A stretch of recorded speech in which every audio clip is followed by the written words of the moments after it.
तुम्ही पाहत आहात MCN न्यूज मराठी।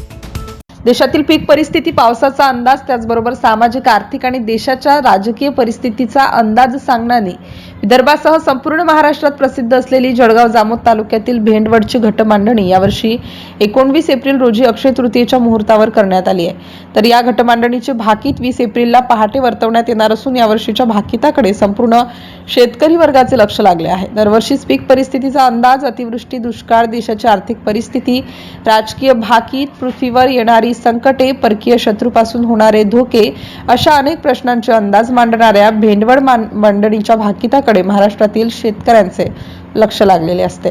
बुलढाणा जिल्ह्याच्या जळगाव जामोद तालुक्यातील पूर्णा नदीच्या काठी वसलेल्या भेंडवड या गावी ऐतिहासिक घटमांडणीची ही परंपरा सुमारे 350 वर्षांपासून अविरतपणे सुरू आहे। राज्यातील बहुतांश भागात भेंडवडच्या घटमांडणीनुसार खरीप व रब्बी पिकांची पेरणी केली जाते। आजच्या आधुनिक काळातही मांडणीतील भाकीत बऱ्याच अंशी खरे ठरत असल्याने विदर्भासह राज्यातील शेतकरी बांधव भेंडवडच्या या घटमांडणीकडे मोठ्या अपेक्षेने पाहतात। MCN न्यूज मराठी करिता संपादक राजीव वाढेसह सुरेश मानकर, भेंडवड, बुलढाणा।